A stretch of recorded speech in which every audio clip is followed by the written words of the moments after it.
Were you ever one of those kids that had an experience so vivid and so real that you thought it was?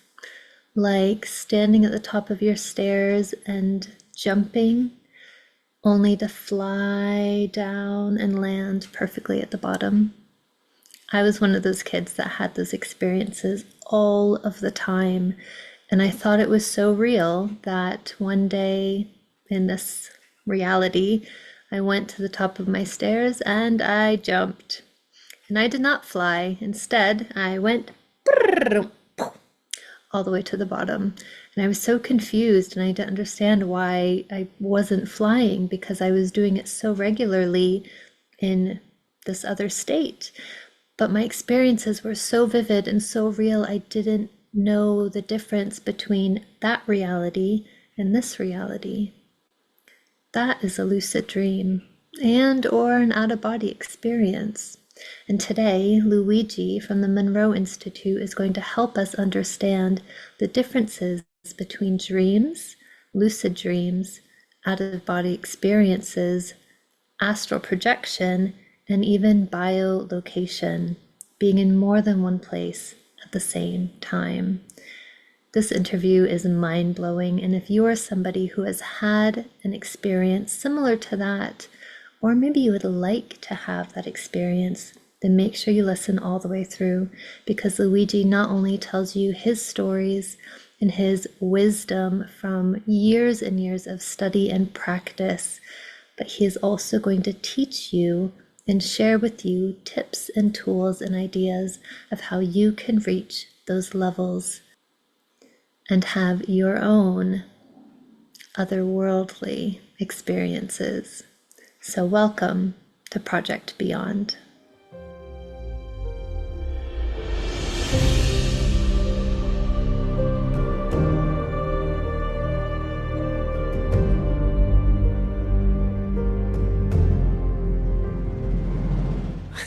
Hi, Luigi. How are you doing? I'm doing good. How are you doing? All is well. All is well. Excellent. Thank you so much for doing this today. I appreciate it. Thank you for inviting me.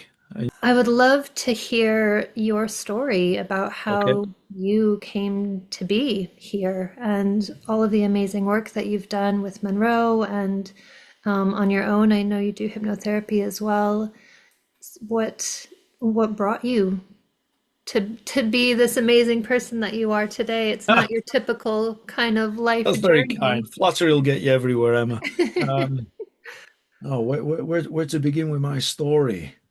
I'd like to say that it began before I was born. It was foretold 4,000 years ago when the There planets you aligned, go. but that's not where I'll begin. The story I typically tell is that when I was 7 years old, I saw my dead grandmother, and that was a frightening experience. Beautiful but frightening at the same time. I Right. was seven, and she was leaning out of a painting of the Virgin Mary. I'm from a Catholic family, so the Virgin Mary that was hung up on at the end of my bed, and she looked really well and surrounded by light, and she told me that she was in a place full of light, and then I found myself waking up. So I thought, whoa, that was a very unusual dream because I thought I'd just woken up before then. And I checked the next bed because I shared a bedroom with my brother, and he wasn't there. So I ran downstairs. I told my mother about the experience, and then she said, "Whoa, that's really surprising because your brother's just told me the same thing."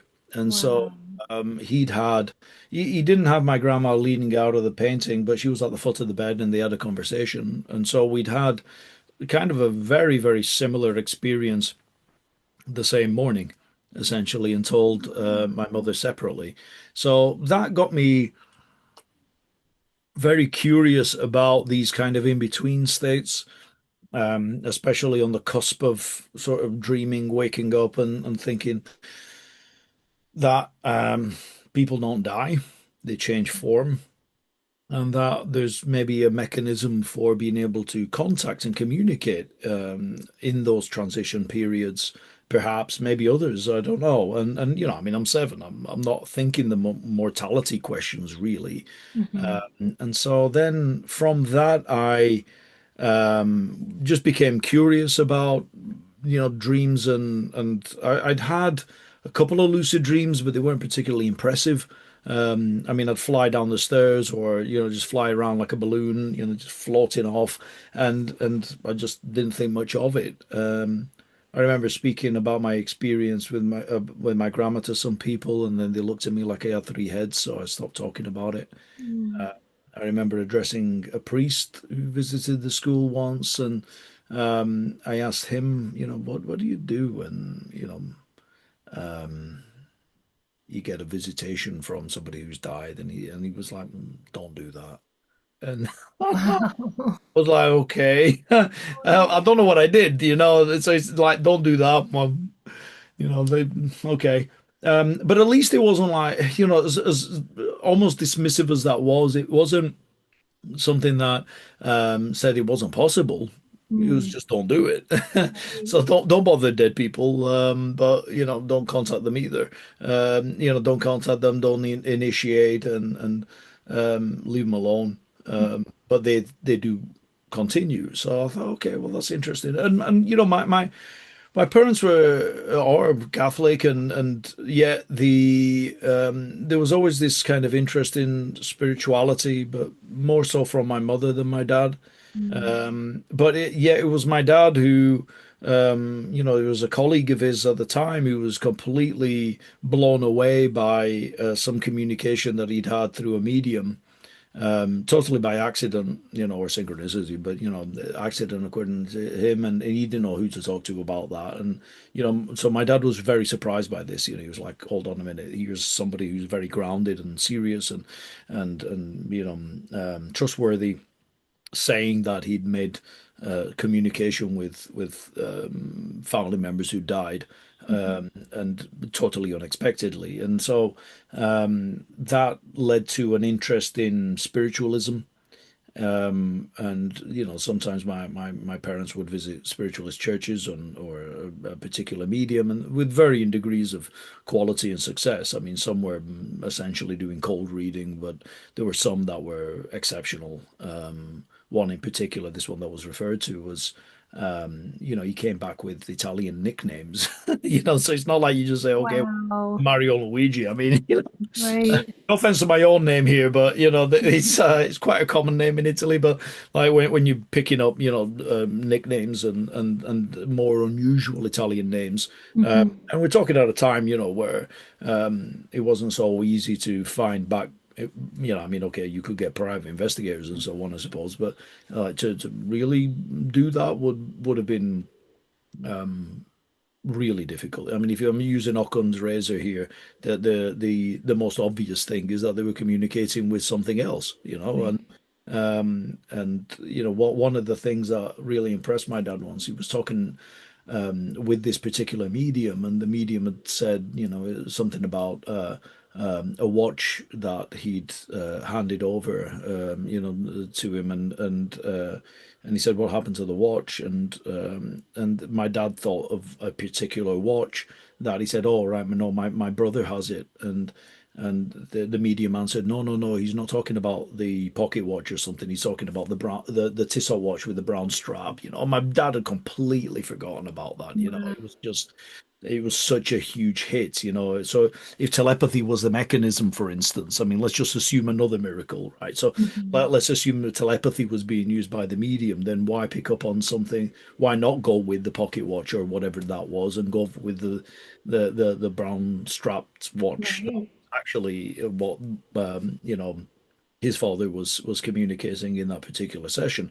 So then it's like, okay, this is real, but what do you do with it? And so I kind of left it out of mind for a while. I mean, it was always there in the background, but didn't really do much else with it. And but it was always there. So I studied psychology and went to university and studied that. And when I went to university, I wanted to essentially know what the state of the union was when it came to parapsychology, actually, and just naively assuming that psychology and parapsychology, which branches, are very related, and parapsychology is seen as a total neuroscience, by the mainstream psychologists, and so there wasn't anything that was said, and other than charlatans and fraudsters and delusional people. And then, consciousness being reduced to neurons, and the neural correlates of consciousness that was being searched out, still is. And not saying that there isn't a value in that, but it's part of a picture.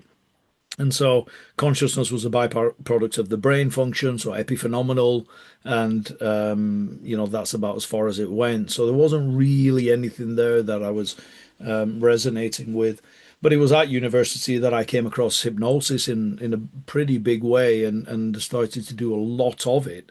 There was a friend of mine at the time who was a hypnotherapist, and so we didn't do hypnosis in a therapeutic way, like I do now, but it was more of just how low can you go? Let's see what happens. And so from that, I started to have very regular lucid dreams and out of body experiences as a byproduct of just being conscious very deep in my consciousness. Mhm. And then, so I know this is a long story. I'm trying to keep it as brief as possible. I then came across the work of Bob Monroe, and some of the experiences that I was having were echoed in what Bob had been having in Journeys Out of the Body. You're talking a lot about the vibrational state.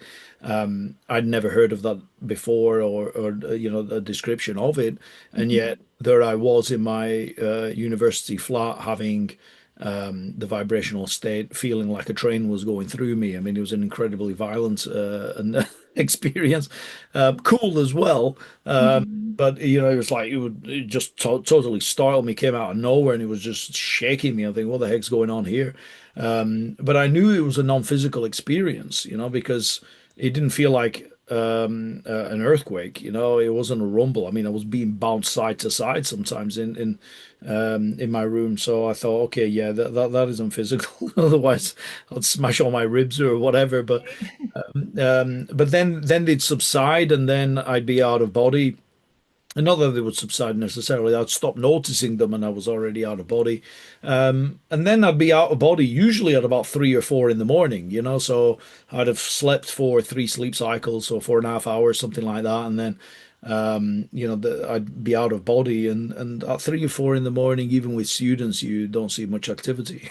So Mhm. other than walking around my room and looking at my body and looking outside and counting the number of cars and things like that, going down the hallway and seeing pizza boxes and bottles of Jack Daniels that were empty. Yeah, I mean, you think, well, is this really validation? I don't really know if this is, what kind of psychological event this is, because, maybe part of my mind process that there were pizza boxes, or that, assume that, well, students are going to do that and drink alcohol and, whatever else. And so that wasn't particularly interesting for me after a while. And I remember it was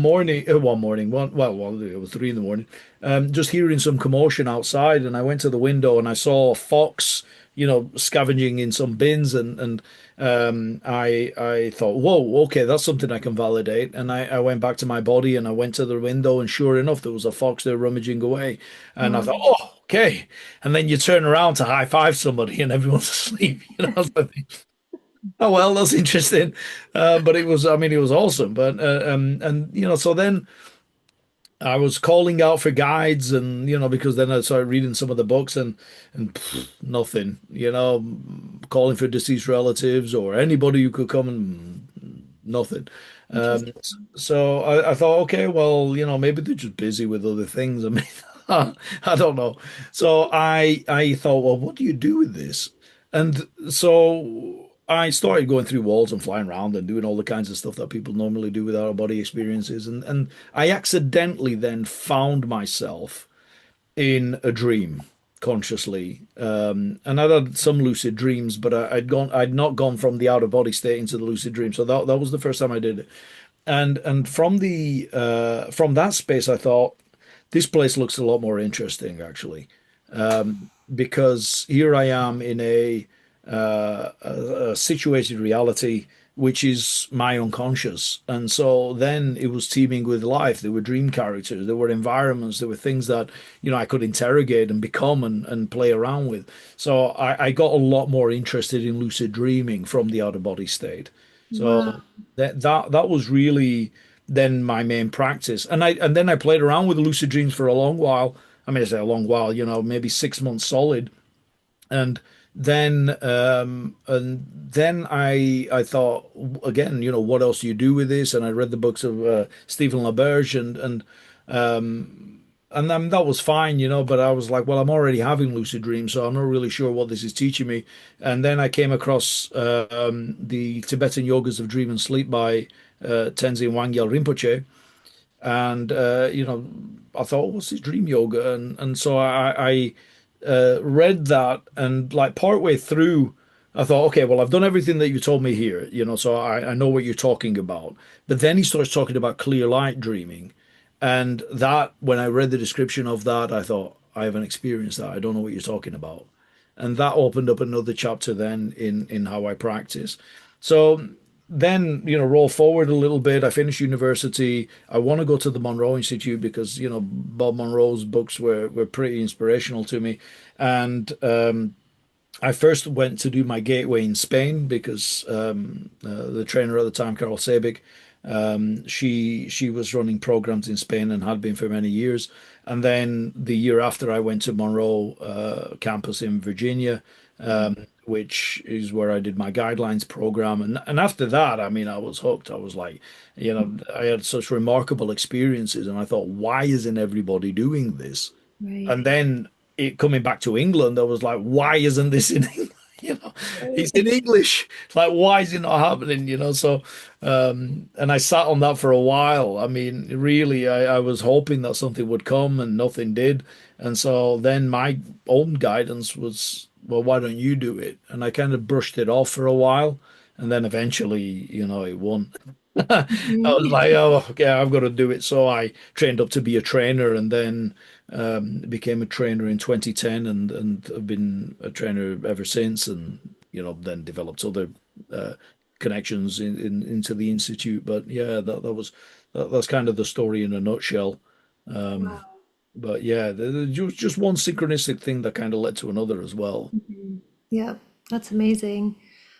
We first connected because I was similar in the way that I've had experiences like this since a child, the lucid dreams and the out of body experiences. And as I had mentioned to you before, but I've not talked so much about in the podcast yet, is the just the abrupt stop that happened with them.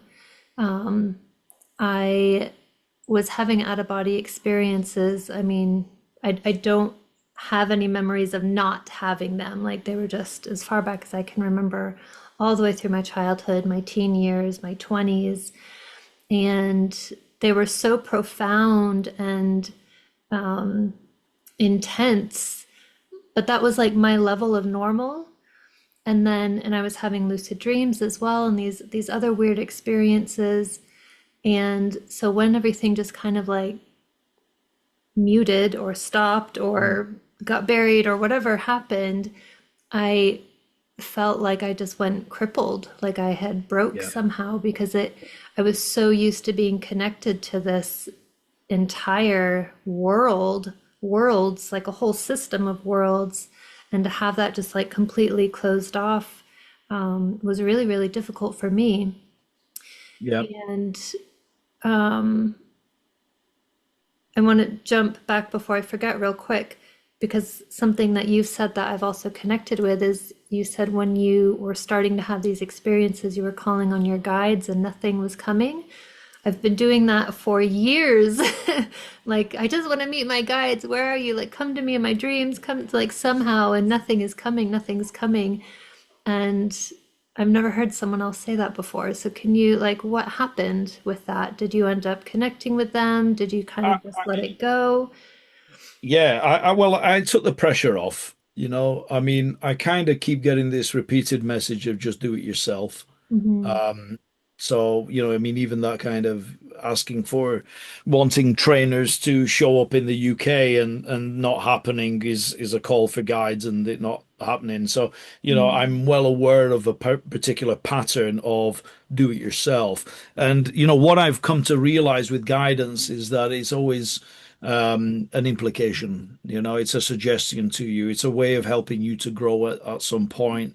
And so, the question there is, does it have to come as an external entity or being or Mm. manifestation, or can you connect with that internally?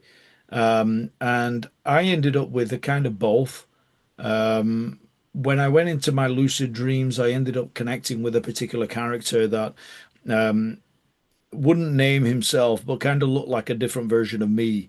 That was a lot more calm and cool and calculating, and just like, yeah, have you tried becoming this? And it will always suggest certain things that I've not tried, and I ended up referring to him as Mr. X just because I had to give some label, and Yeah. I don't know where that came from, and so Mr. X showed up for a long while.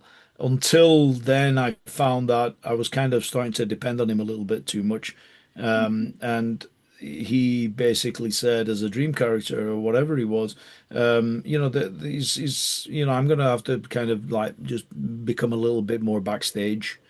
And Hmm. so what I would find is though that even though I would search him out in the dream,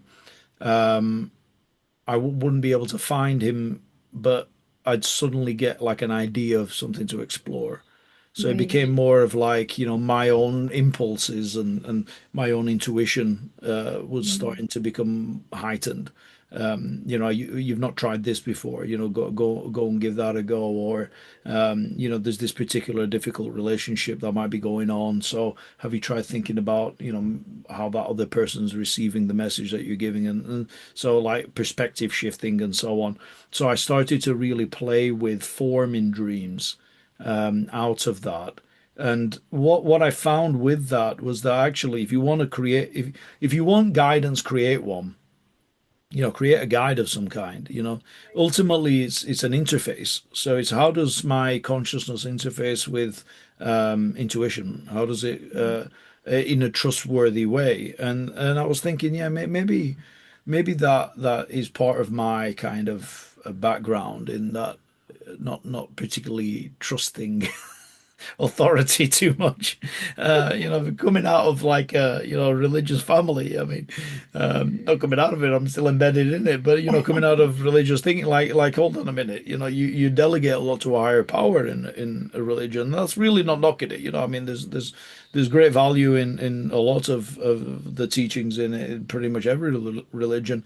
But it was more about like, are you trusting yourself to be able to connect with sources of guidance? Mm. And then saying, okay, well, what would guidance need to look like for me to trust it? And it probably wouldn't be an external figure. So the analogy that I like to use as well with guidance and teach this sometimes in courses, is that it's a bit like steering a ship, and you're the captain. So you're the one behind the wheel who has to steer the ship. Mm. Guidance isn't all knowing.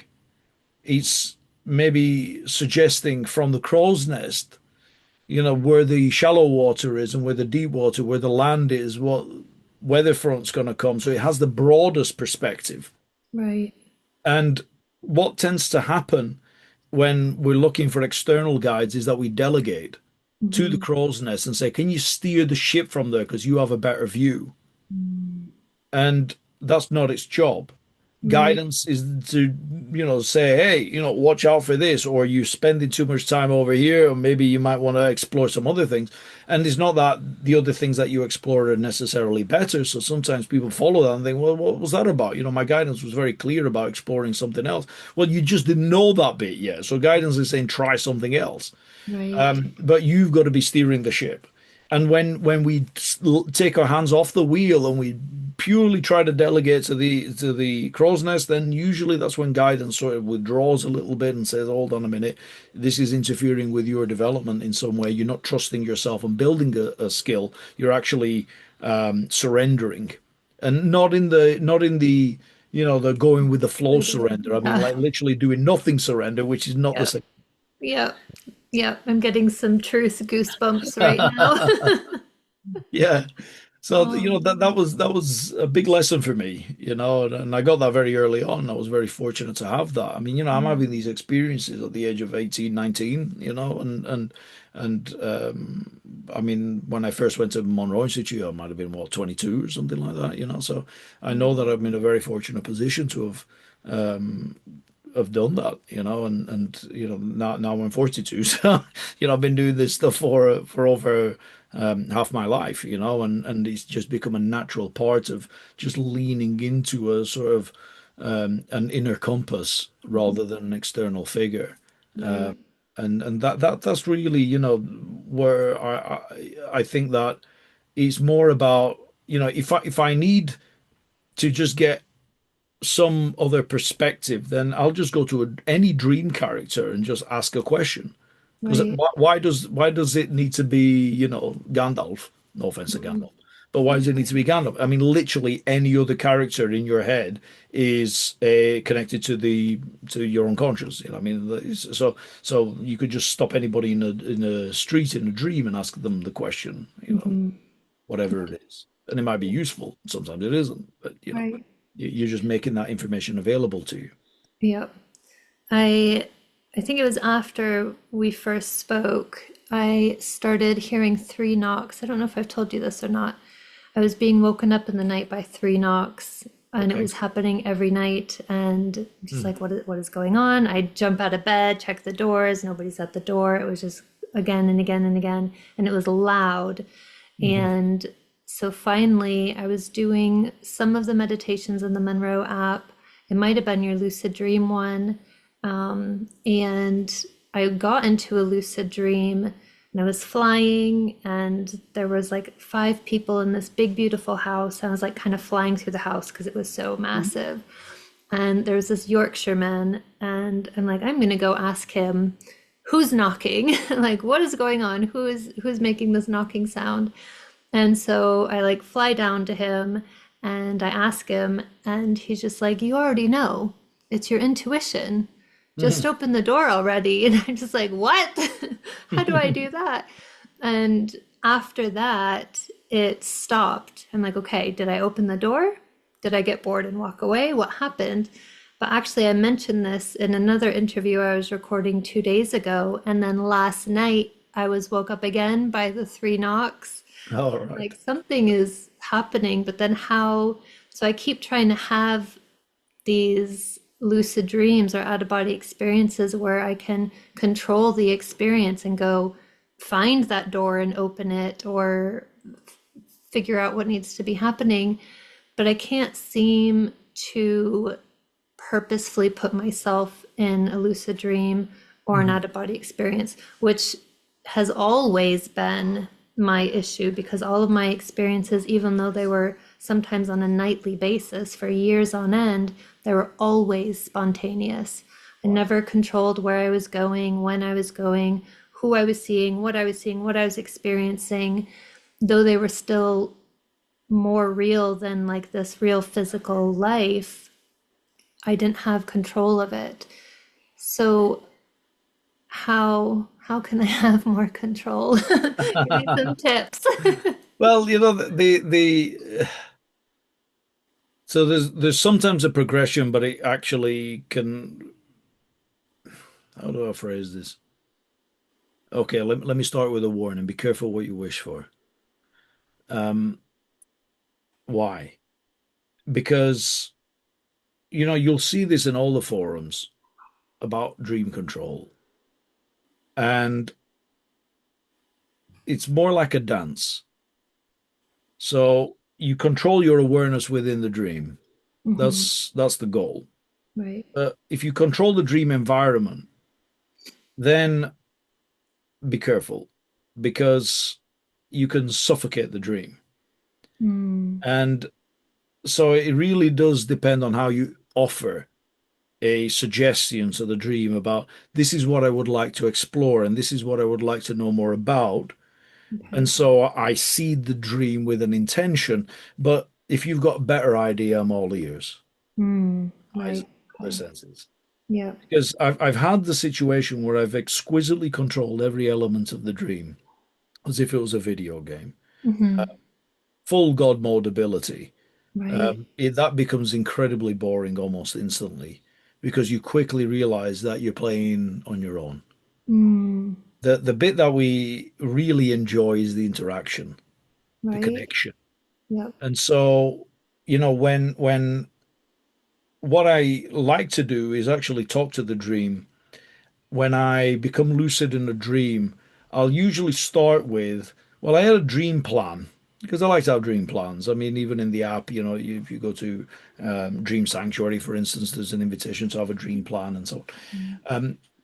Incubate, have an idea of what you would like to explore and hold it lightly. This is what I think I want, and I'm all ears. So if the plan doesn't happen immediately, usually you'll find yourself in a dream spontaneously. And then you go, okay, oh, my plan was to go to the beach. And what people typically do then is say, oh, well, forget this dream that I'm already in that's fully formed and everything. This was only here to help me to become lucid. Don't even think that much, but let's just say that that's kind of the implication. This was only here to help me become lucid. And now that I'm lucid, I go to my plan. Right. I did that for years. And what that ends up doing is saying, in a way, um, regular dreams, if there are such things, are just not important. What's important is me becoming lucid in a dream and then changing it and bending it to my will of some kind. Hmm. Um, and more interesting for me is to stay in that dream when I become lucid and say, okay, you've created this environment. You looked at all the detail and all the attention to detail and all the characters and the scenario and the emotions and everything. What is it that you would like to tell me? Is there Mm. anything here for me before changing it? Right. If then it was literally just there to help you to become lucid, which some dreams are like that, then fine, move along. But start with the position of trying to build a relationship with your deeper self, with your inner being. And that has taken the effort to create a dream and stay with that. So that is the first place for actually learning to control the dream, which is to control your own awareness within it, and it's by Mhm. building the relationship.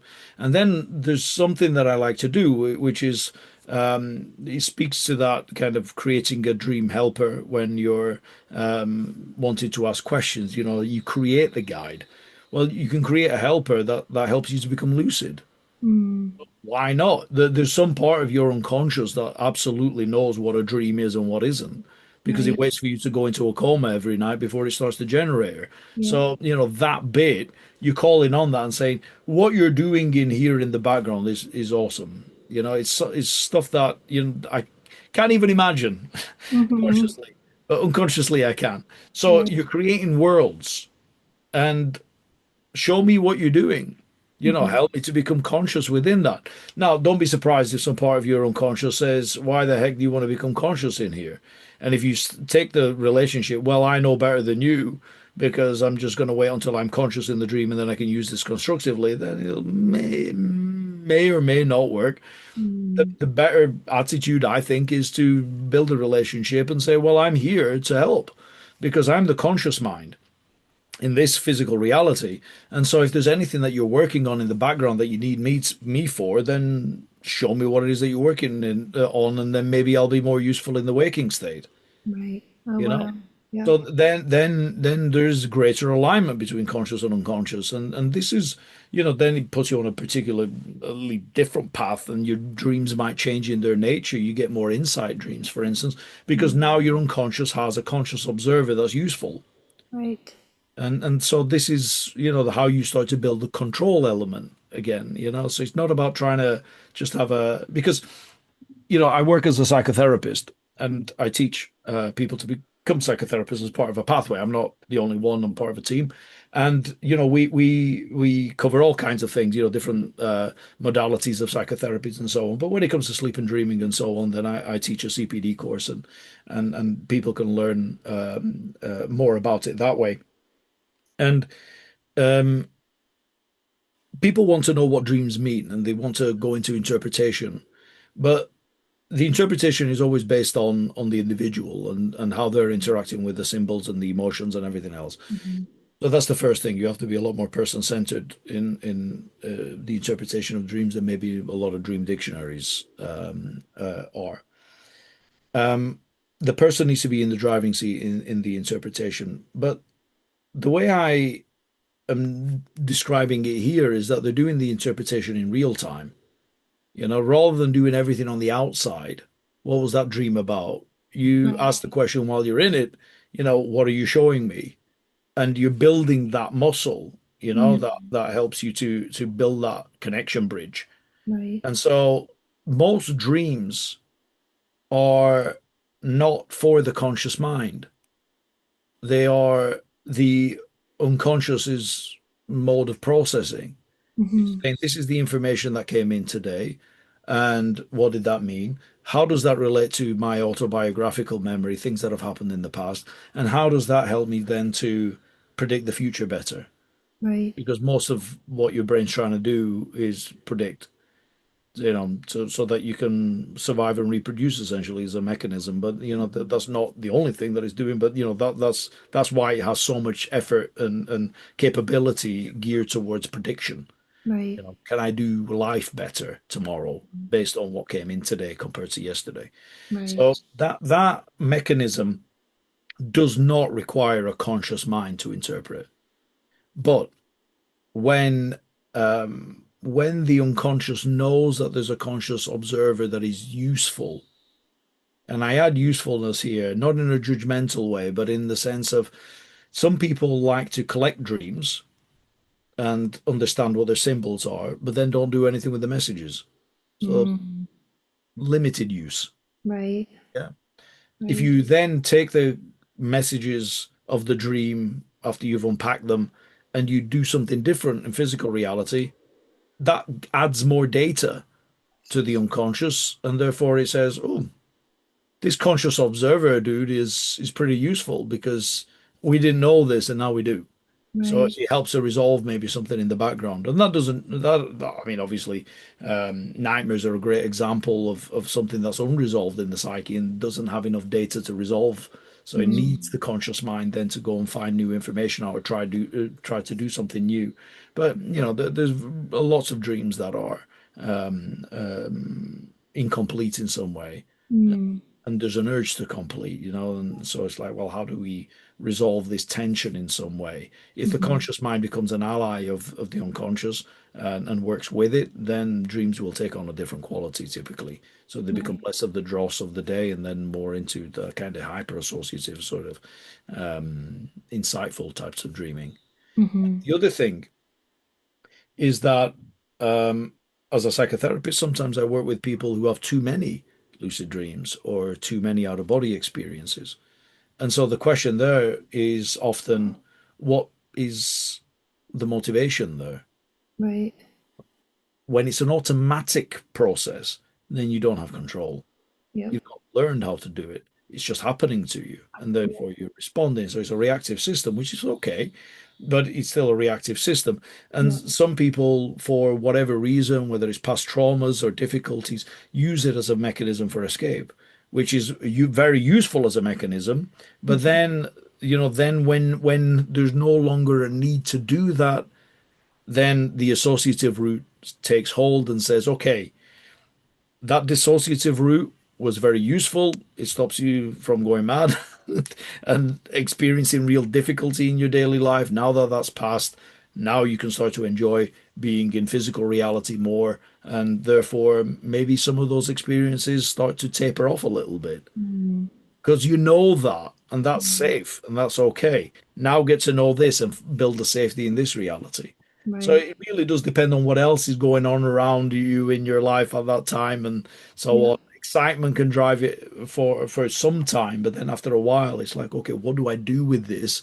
Yeah. And what attitude can I cultivate, this connection that I can have with myself, and so on. And that will then shape how the experiences unfold beyond, those initial ones that are more to do with just uncovering the state, connecting with it, and just being excited by it. But then what's next is a big question that regular practitioners will come across quite quickly. Right. I know with myself, I had some big T trauma experiences in my life, and it was after the trauma that everything seemed to stop. So that Mhm. would be kind of like a flip of what you've just talked about. Could you explain It, why it that would be might for have that been? mechanism. It would be for that mechanism. And maybe so the mechanism of, okay, it's not trying to have out of body or lucid dream experiences to escape the ongoing trauma, but it's actually that the proximity of the trauma says, okay, be here. Right. Now that could also be a nice protective mechanism, which says, Yeah. whoa, whoa, whoa, hold on a minute. If you disappear into La La Land, then Right. who's looking after the body in this reality? Be Yeah. here. Yeah. Yeah. Yeah. And especially if there are others around you, there could be, other members of the family, children, or whatever, that a pet that also needs your attention in this reality. While those kind of events are going on, then there's a strong pull to be present. Yeah. Of Um, and, course. and it doesn't have to be a trauma. I mean, like, when my son was born 3 years ago, the first 2 weeks, just total flatline when it came to out of body or lucid dreams. The first 2 weeks of, I mean, first of all, with a lucid dream, you need to be able to dream in order to Right. have a lucid That dream. And means you I'm have to like, oh, sleep. just, just got to be able to sleep. His cycles were all over the place as any newborns are. So he'd Mm, sleep for 20 minutes, wake up for an hour and a half, and yeah. go back to sleep for 10 minutes, and then wake up for another 20 minutes. Yep. Total random, like, oh man. But and that was but yeah, I mean, like it took 2 weeks to have another experience. That I had an out of body experience. 2 weeks after he was born, I got ill, and God bless my wife, but she was like, yeah, I was sort of coughing a little bit, and I was waking him up. So you have these kind of like whispered arguments, like, why are you breathing like that? Yeah. Stop breathing so loud. I'm like, I'm Oh choking no. to death. Choke quietly. Those kind of conversations happen. So I'm going to go sleep downstairs. Good. Don't make any noise. Breather. Mhm. So I was on the couch and I was just on the recliner, and it's quite comfortable, but I'm like, that really annoying kind of throat thing where you're constantly swallowing, Mhm. but it doesn't really do anything. Yeah. And I remember having the vibrational state, and I just sat up out of body. So my physical body's on the couch, and I Yeah. sat up, and I couldn't feel anything in my throat, and there was no pain. And I was like, oh my God, this is bliss. And it was 3 in the morning, and I just went for a walk outside. I just literally just slowly moved myself through the wall and just went down the road and a familiar path. And I was like, oh God, this is bliss. So nice. And that Oh, was, how I used the out of body experience in that time. But yeah. then it would be very sporadic. For the next 6 months, it was very sporadic. And when I was thinking, like, why can't I? All the techniques that I know and I teach, and I'm all the meditation, everything. It was just very getting into nice meditative states, but nothing particularly Mhm. interesting beyond that. And it was just clear as day. I mean, the message was, you need to be here. I mean, you've got Yeah. a month-old son, a 2-month-old son, whatever. So you need to be present. And Yeah. so I thought, okay, you know what? I'm going to take the pressure off and just be present. And that's what I did. And so, sometimes if this reality needs you more and you need to pay more attention to this reality, then no technique in the world is going to kick open that door that gets you access into that other reality, perhaps by, using some sort of psychedelic. Right. But how often can you use those? So it's that, process of just knowing, being a little bit more aware of what's needed right now. Hmm. And what would that experience give me that I don't already have? Right. What perspective am I looking for, and so on. And then maybe seeding the dream a little bit in your imagination. You don't have to be dreaming and then have a plan. Have a plan before you go into bed. And Hmm. then maybe the dream then will unfold in a way that actually gives you some sort of clarity Right. about whatever it was. So to remove this idea, I would advise to anybody that you have to become lucid to then get the guidance. You're getting the guidance all the time anyway. Right. Lucidity helps you remember and engage with it in real time better, but you can be interfacing with that space all the time anyway. And Mm. the just the length of time that it takes to brush your teeth is all that's needed to be able to plan the dream for the night, whatever the question is, and go to sleep on it. And then Right. notice what that dream is that you've had during the night that might be related to it. And if you just keep that mechanism going, then eventually it'll start trickling through. Hmm. So, kind of going back to something else that you had said a minute ago with the lucid dreams or out of body experiences kind of having meaning to them or a purpose to them. What if they don't? Or what if you can't? A lot I mean, don't. just thinking back to like all of my experiences, they were so weird, so Yeah. completely random. And even thinking back to a lot of the ones that I still remember very vividly, I'm just like, what on earth was that for? Like, why? And I can't really put any meaning or reason behind any of it. Yeah. Not everything has obvious meaning. And the question is like, what meaning do you want to create? That can be also a way of looking at it. Okay, well, what could it be highlighting if it was showing you something? One way of doing it. But some of it is, it might not mean something to you, but it does to your unconscious, and it might not have needed the conscious mind to understand it. Mm, It's working out in the background. I mean, the unconscious has its own language. yeah. Usually it's sensation, feeling, the sorts of things that we have before we internalize verbal language. That's what's Hmm. running in the background. So it's like learning a foreign language. And that's why, I've been dream journaling, since my time at university. So I've got very extensive dream journals. And from that I can notice certain patterns and themes and so on that emerge over time. Uh, Right.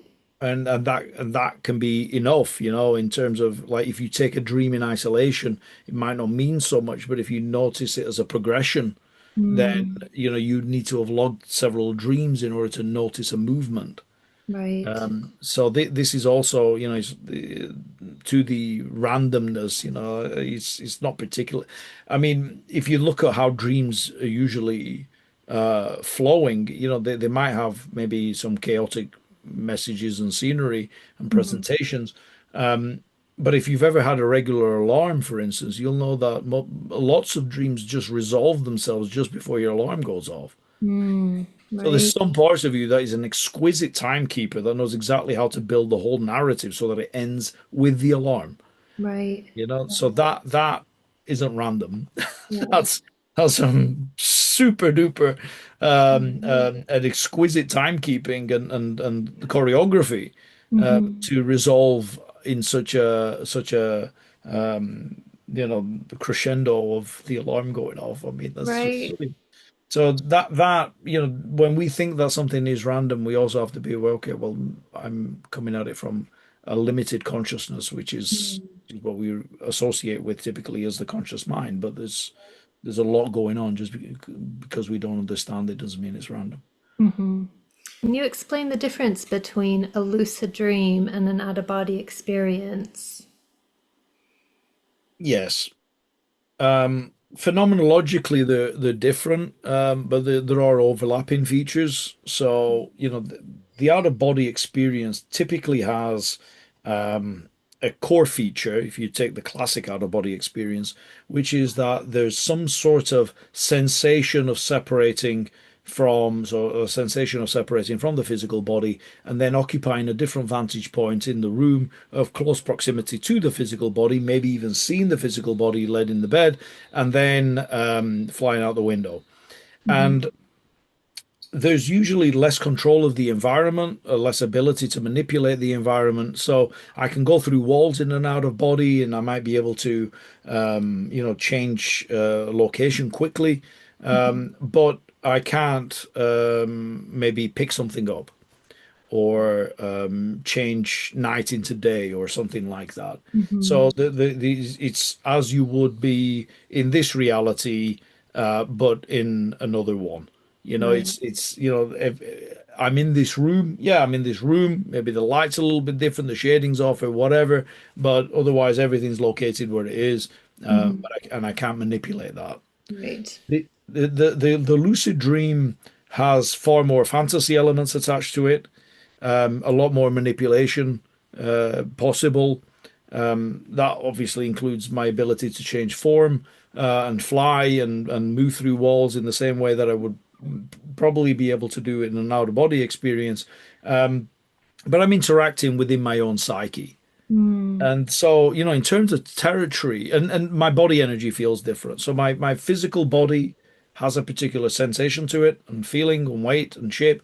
And then my out of body is still a body. It's an energy body, a duplicate of some kind. That Mhm. has a particular feeling to it. My dream body feels slightly different still.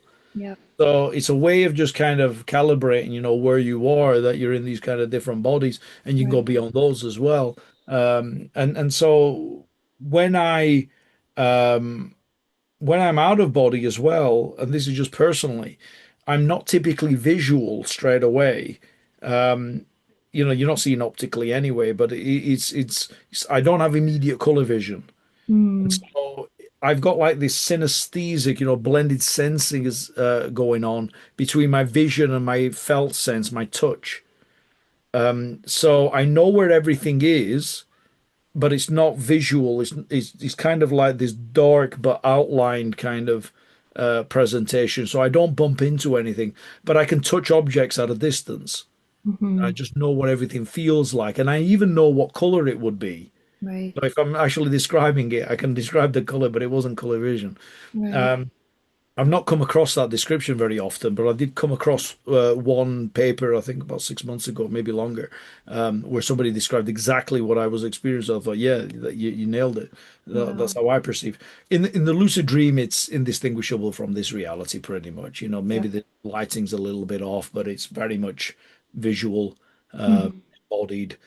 So I know instantly when I'm in a lucid dream because it's this. When I'm in an out of body experience, it feels a little bit different. Hmm. Vision can come on, but it still has a different quality to it. So yeah, there's differences there. Also, the out of body experience can pretty much happen at any time. I've had an out of body experience walking down the street in a very busy street in Manchester, leaving the university, walking down Oxford Road and having out of body and watching my body crossing the road. It was pretty freaky. Wow. And I've done it while driving as well. I didn't initiate it, it was just automatic. And I just found that, the car was moving itself, which is Wow. always a relief, We kind of think, oh my God, what's going to happen to my body? It's like, no, you'll go on autopilot, perfectly fine. Most of the time when you're driving, you're on autopilot anyway. Yeah. But yeah, I did see my physical body stopping and checking the traffic before crossing the street. And I was like, phew. Wow. Nice. So, that can happen. Whereas with a lucid dream, you would really need to be in dreaming sleep, typically. Hmm. That's not, I mean, like you say, oh, you need a 90-minute cycle. That's not strictly true. I used to lucid dream a lot between 2 and 3 in the afternoon, which was a very nice sweet spot for me. And I would drop into a lucid dream within maybe 10, 15 minutes. So, Wow. it doesn't necessarily require a full sleep cycle, but you're going into dreaming states, and therefore it could be initiated outside of the nighttime block. Right, right. I had an experience. I've never heard anyone else explain an awake out of body experience before. I had one, I can't remember if I told you this or not, in 2010-ish, I think. I had my two older kids who were like babies at the time. I just put them down for an afternoon nap. This was in Vermont, and I was cleaning the house while they were sleeping. I was in my bedroom, like vacuuming or sweeping or something, and typically in both lucid dreams and out of body experiences, when I close my eyes, I'll see like a sliver of light or a dot of light, and it will Hmm. like expand, and then I go through that, and that's Yeah. like when I go into one or the other. Right. However, I saw the sliver of light in my room, like outside of my body, Mhm. in my room, in front of me, like physically. I'm wide awake. I'm standing up. I've got the broom or vacuum or whatever I was holding, and I just saw this light form and then like open. And as it was opening, my eyes were like forced shut. And I'm like, what is happening? And I felt around for the bed to sit down, and I was taking my fingers trying to like pry my eyes open. Like, what is happening? I was absolutely freaking out. And then like that, I was outside. It was Mhm. nighttime. I knew I was in an out of body experience because my out of body experiences I've always explained as more real than real life. Mm. All the like I could feel every single piece of dirt from the dirt road that I was standing on under my feet. Like individually, I could feel those. I could hear every individual leaf blowing in the wind on the trees, like that type of experience. And it was night. I was standing on this dirt road up in the mountains, and there was a classic wooden covered bridge that all over the place in Vermont. And immediately I'm just like freaking out. Like, my kids are home alone. Like, what just happened? Where am I? I'm completely panicking. So I start to run through this bridge. And as I'm getting closer and closer to the other side, I start going slower and slower, like I'm running through mud or something. And then right at the end, I can't move my feet anymore. Like, I can't even pick them up as if they've been put in cement. And so I put my hands on the side of the wood railing and slid, like used it for support and slid to sit down. I'm just sitting, panicking, and I hear this man coming walking down the road. And he starts to walk through the bridge and he sees me and he panics. Like he just saw a ghost, me being the ghost. And he like jumps back and he kind of takes a minute and he looks at me and he tilts his head to the side and he goes, "Are you okay?" Mm. In that second, I'm back in my room. And you know, when you're like really hungover the next morning and you like can't really open your eyes and you're just like everything is blurry and the light is way too bright when you first open your eyes. I was in that state. So before I could even see anything, I could feel my hands felt like they were on fire. And so it took a minute for my eyesight to adjust. I'm back in my room, back in the house. It's daytime. I look down at my hands and they're filled with wooden splinters Mm. from the bridge. And I jump up, I go check on the kids. They're still asleep. I call my friend, I tell them what just happened. He came over. We looked, we like tore the house apart. Is it something in the house that could have given me splinters? We went outside. We were like, we're all over the place. There was nothing that would have given me the type of splinters that I had in my hand. That was Wow. interesting. I mean, that sounds more like bilocation, but quite different to how we normally do it. Because Yeah. there's maybe that's fascinating. I've never come across that. I mean, other than in mystical texts. I mean, Right. that's very, So very was it interesting. not an out of body experience then? Do you think it was Um, something different? it sounds Because like I've had something lots different. of similar experiences, not where the Mhm. light was outside of me though, when it's Sure. inside my head, and I've never brought anything physical back with No, me. bringing the physical. I mean, the physical manifestation is a new one. Um, I've had something where I felt like I'd brought something physical back. And then, I mean, I could really feel the object under the covers where my hands were, and I was holding on to this thing, coming all the way back to physical reality, and noticing that when I opened my eyes, I was like, "Oh my God, I'm still holding the object," and I could feel around it. And then I checked the clock, looked away, checked back just to do a reality check, just to make sure that it wasn't bouncing or the time changing or anything. And I thought, no, it's not a false awakening. I'm definitely back in physical reality. So now what I'm going to do is just lift the cover and have a look at the object. And as I went to lift the cover, I realized that these were non-physical hands. Ah, And so I actually had like my physical hand actually reached up and moved the cover. And right. so there was this very short time where I had four hands. Mm-hmm. And then there was nothing there, so the Right. bit that was coming back was actually non-physical peel off holding onto the Yeah, object. yeah, yeah. I've So had that happen. I had this dual kind of perception, but that was about as close as I got to actually returning something from the other reality. But no, you're actually talking about having the physical manifestation. So, I Mm, just wonder, you know, maybe because there's a few ways that we describe bilocation. Bilocation in the kind of out body sense is that you don't try to peel out of body, that you don't try to do any sort of thing like, make my body super numb, mind awake body asleep and all that. You don't need to do that.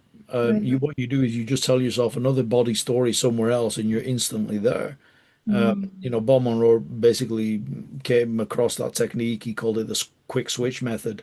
Later on in his journeys, you don't really have to peel out and separate, right. because our minds are actually very good at being away from the physical body most of the time, Mm, or at least half of the time, that we daydream and that we are not like that driving idea. You can be on autopilot driving from A to B, right. and you don't have to pay attention at all to what's going on in the road because some part of you is doing that. So you can be thinking Right. about, what you're going to be cooking and what you're going to do the next day and how you were at work and all that kind of stuff. You're absent-minded. I mean, that's literally the terms that we use. So being absent-minded is telling yourself another body story somewhere else. But if you're conscious within that absent-mindedness, then you're minded, but somewhere else. Right. So that's typically actually how I do my out of body work. I don't think, okay, how do I peel out of my body and then go to the door and then go out the window and so on. I'll just think about, what's it like to be at my front door. No, the so you could be absent-minded and then what you do is you just say, what would it be like to be at the front door? Or what would it be like to be at my friend's house? Or, at the um in my car overlooking something and driving. Mm-hmm. And when you do that, if you start to flesh it out with engaging more of your sensory experience, bit by bit, you'll be more there than here. Right. So what people typically do without a body is that they try to activate a physical body and then try to get out of it. They're thinking body, body, body. How do I get out of my body? Mm, Well, you've just activated it. yeah. You weren't thinking about your right foot until you started the technique of relaxing your right foot. Like, why did you Mm, just activate it and then right. try to get it to relax? How do I get my right foot to relax? Well, stop thinking about it. You just wasn't there a moment ago. The top of your head wasn't there a moment ago. Now it is. So, Right. we have these techniques that activate something because we have this idea that the out of body means creating another body somewhere else. But in order to do that, I need to come out of something. That's an old idea. It's Mm, a really old idea. You'll come across that in like Muldoon and Carrington's work. I mean, it's silver cord and you're connected that way and you float. right. Right. I mean, all of these mechanisms, they're bollocks. I mean, not everybody experiences. Don't get me wrong. There are people who absolutely swear by seeing the silver cord and whatever. I do not deny their experience. I Right. deny the universality of that experience and that is the mechanism that has to work for everybody because Mm, most people don't experience that and don't need to and don't die if they try to manipulate that silver cord. right. Right. So all of these stories, are stories. But what I will say is that stories are powerful. Mm, Michael Yapko, the hypnotist, says that reality is believed in imagination.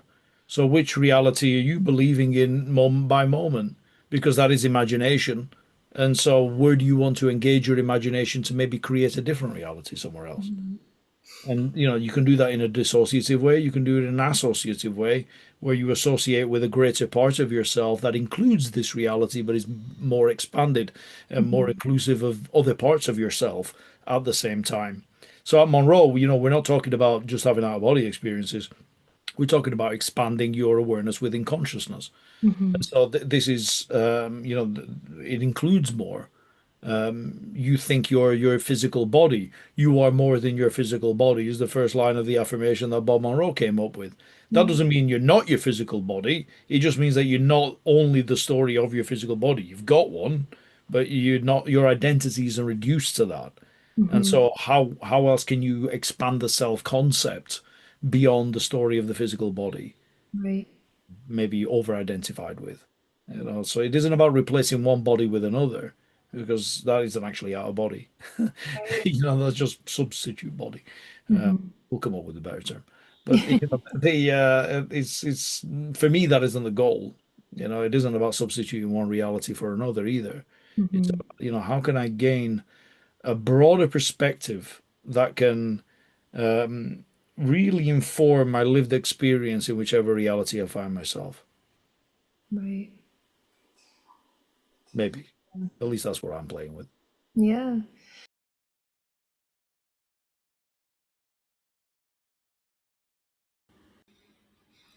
So I have a really interesting story to share. I've been on this journey to reawakening my intuition and my spiritual gifts and abilities of out of body experiences and remote viewing and psychic abilities and all of that. And I felt really stuck lately.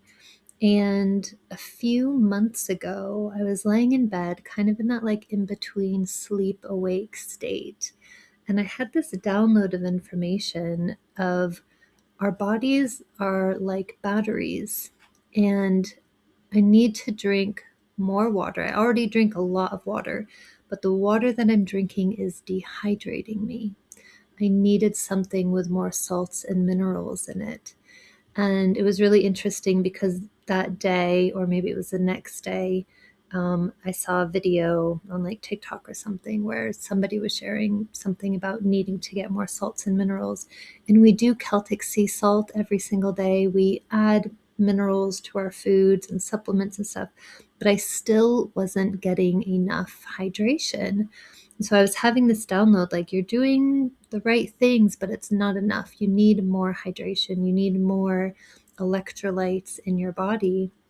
And so I woke up and I kind of had this realization that Ancient and Brave had sent me a sample pack of some drinks to try, and I hadn't tried them. They had been sitting on the side in my kitchen for months. And in that sample pack was one of these True Hydration drinks. And I was like, you know what, I'm just gonna give that a try because it's like salts and minerals and everything that you need. And it was one of these. And so I put one of these in my bottle of water, and there's no flavor to it, which is great because I've been giving it to my son as well, who's super sensitive with different flavors and textures and stuff. And he will drink a whole bottle of it again and again and again, which is amazing. But what I noticed immediately on day one, the first bottle of it that I had, was typically with the amount of water that I drink, I'm in the bathroom like constantly throughout the day. Let's say 20 times in a day. It just is flushing everything out, right? When I started drinking these that day, I was in the bathroom 4 times. I was actually absorbing the water, the nutrients, the salts because of this drink. It has blown my mind. I have not stopped. I went out, I bought not just a travel pack box of my own, but the glass bottles as well, which I've now finished. But these are great because you can just tuck a bunch of them in your backpack or your purse and bring them along if you're going out, and then you just dump one in your water bottle. Sometimes, if I just have one on me, I'll do half in my water bottle and half in my son's water bottle. And they're honestly making us feel more hydrated. And we're not getting that like bloated feeling of just retaining water. It's not like that at all. Like I feel thin. I feel like my body is flushing everything that it needs to flush and retaining everything that it needs to retain. This has been life changing. So I'm a month or two into drinking this every single day. And it's been amazing. I'm sleeping better. I'm having more vivid dreams. My intuition is connecting again. All of these things like energetically are flowing.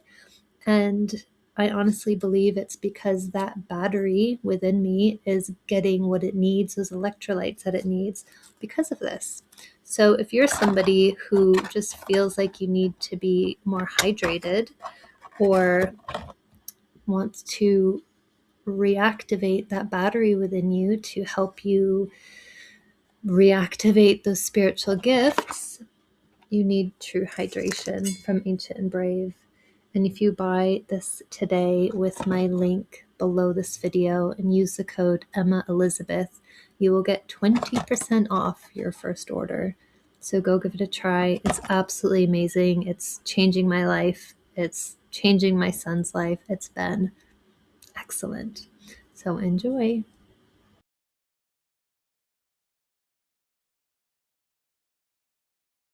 Yeah. And then you had mentioned with the lucid dreams, flying as a kid and jumping down or flying down the steps.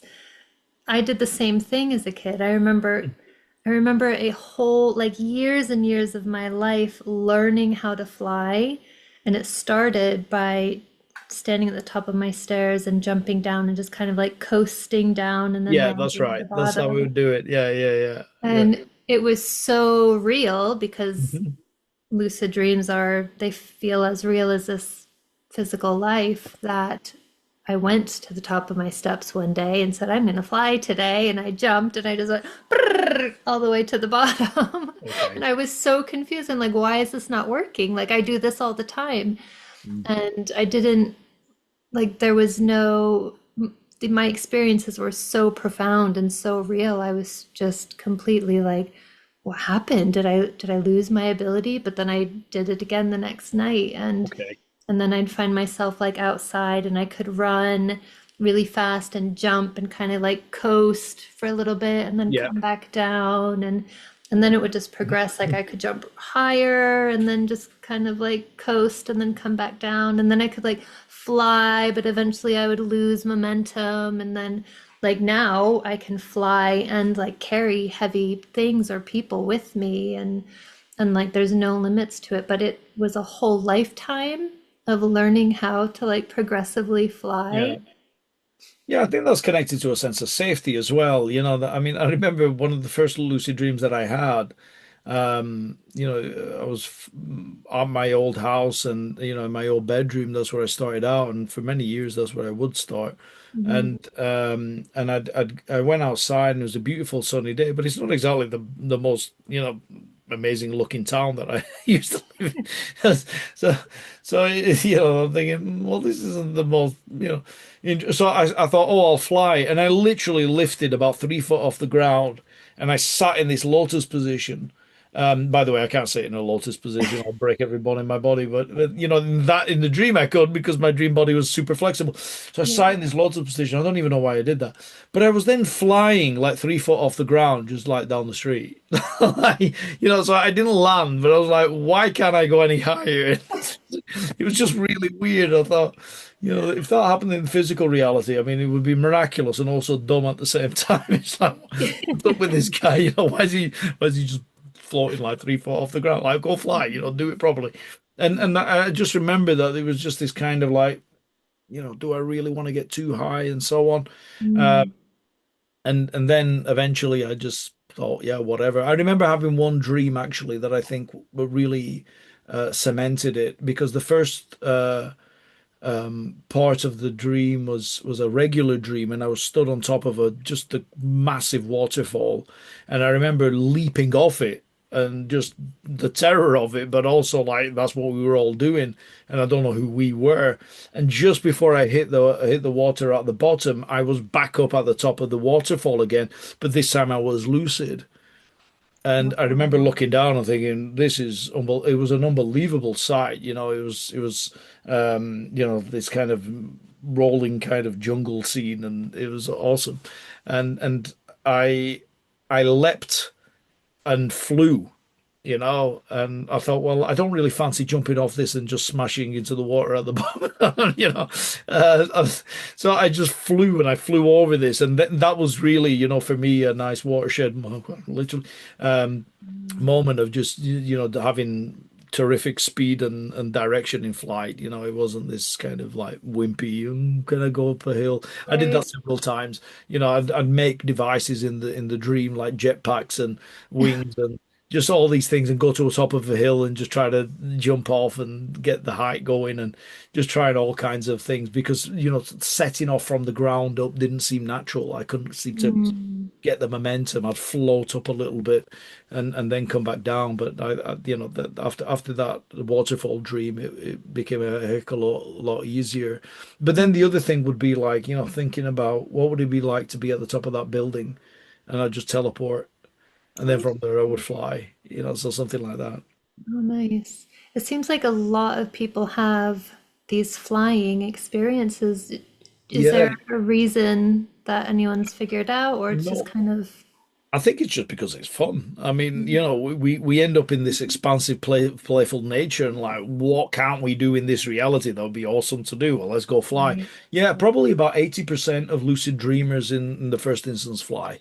right. It's the most obvious activity that people have in a lucid dream. They'll fly, and they'll just think, yeah, what shall I do? I'll fly. Even if they've got no plan, they fly.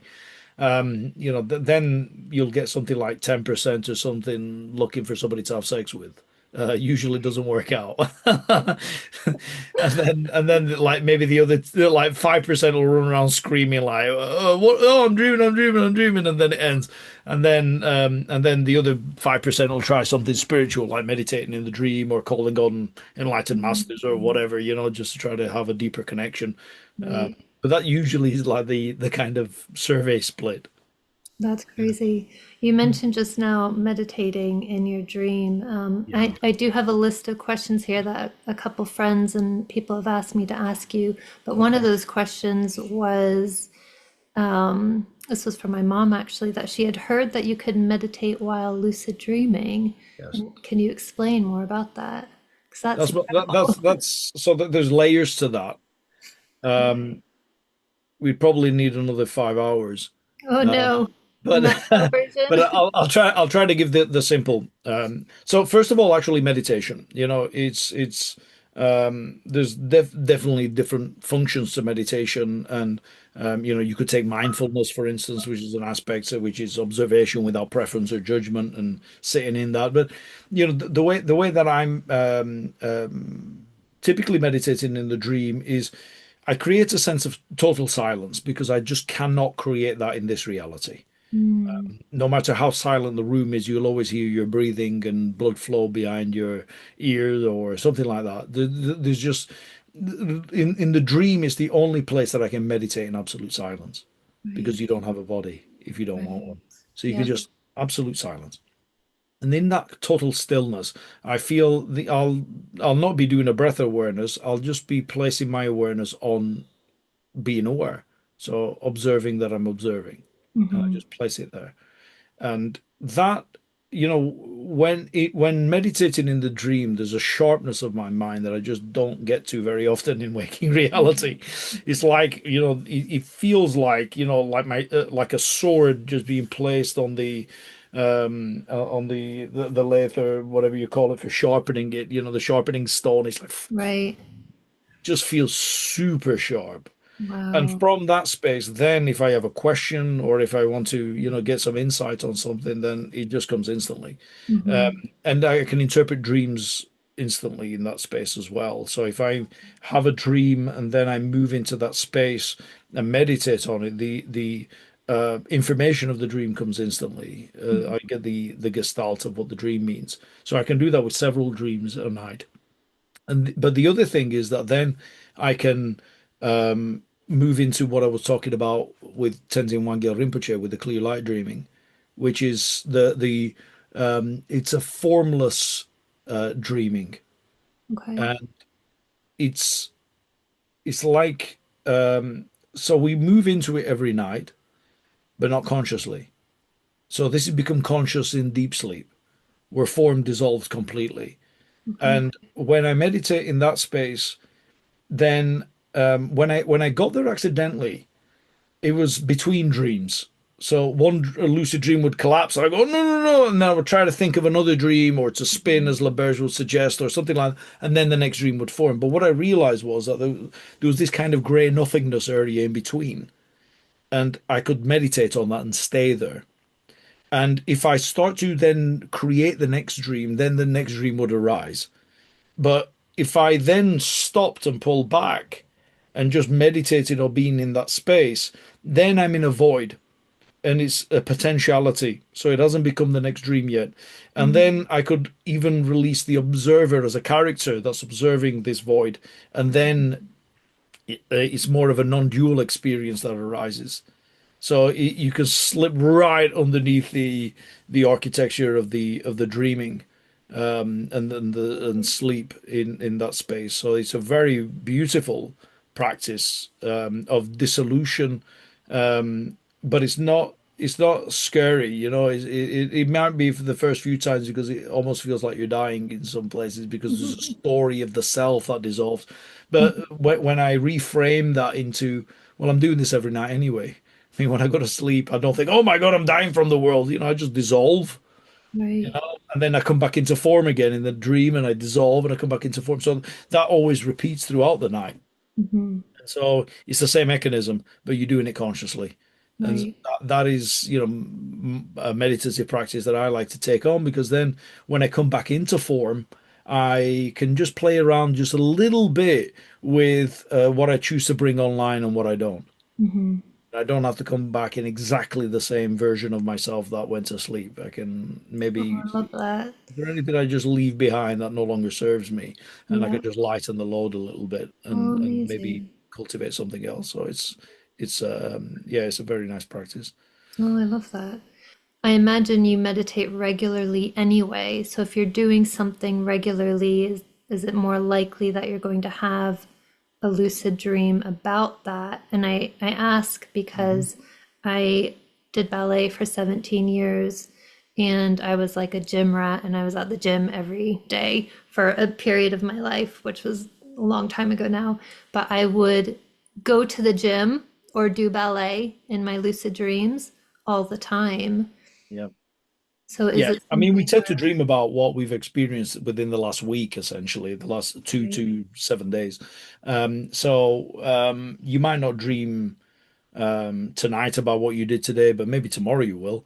Mm, So it's just a likelihood, that there's residual momentum that carries over from the daytime that goes into the nighttime. right. Usually, if there's unfinished business as well, that'll make its way into the dream.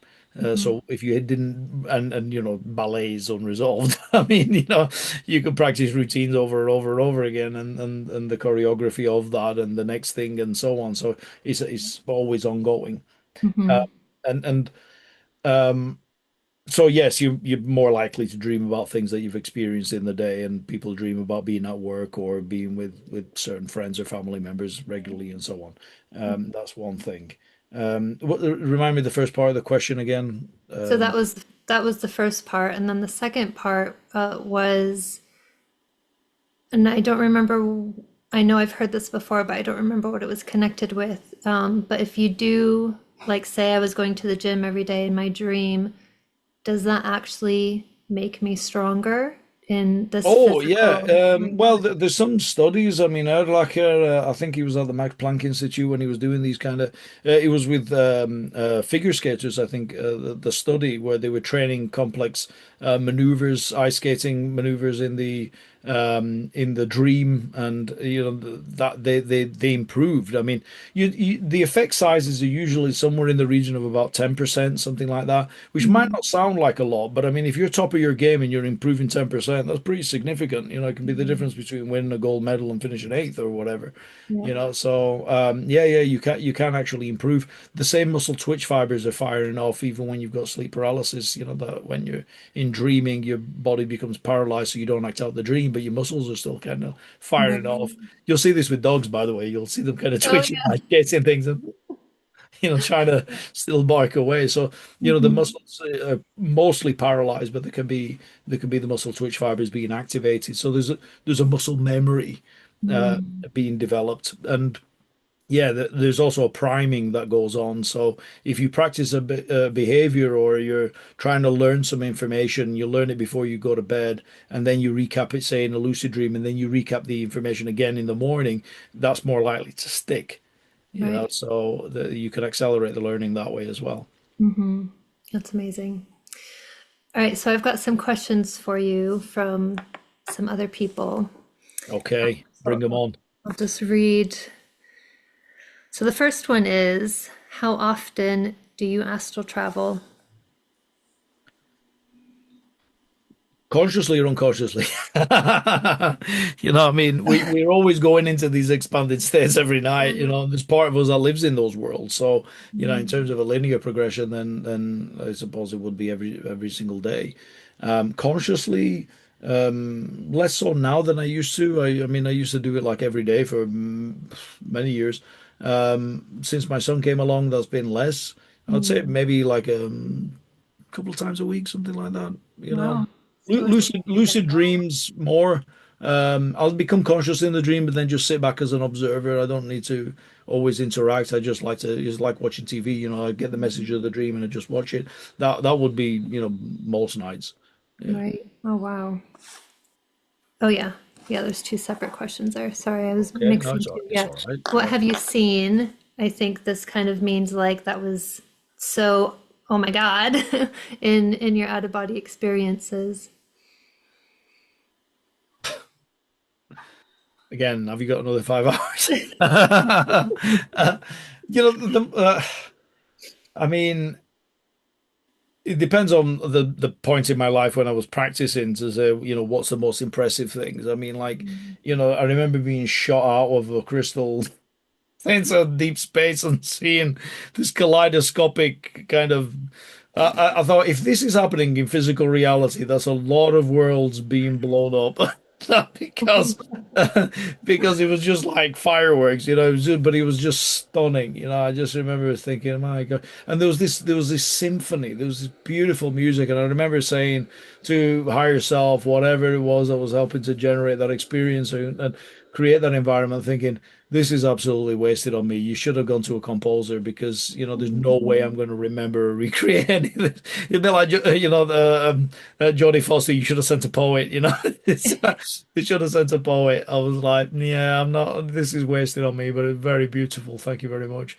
Uh, Mm. Blown away. But the then roll forward. Okay, you can get all the visually stunning experiences and surges of energy running through the body, and bliss states, and I mean, you name it. Dissolving into the oneness. I mean, that's a regular practice.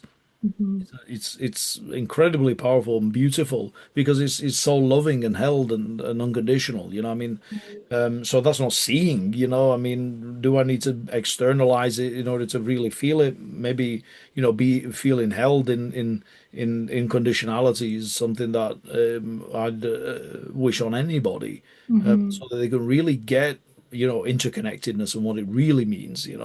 That.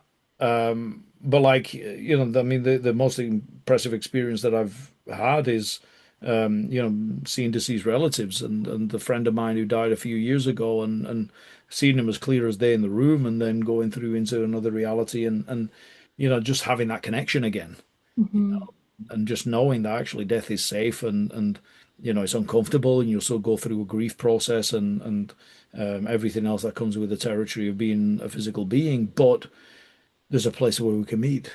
Yeah. And that is it visually stunning? Well, I mean, not really, but it's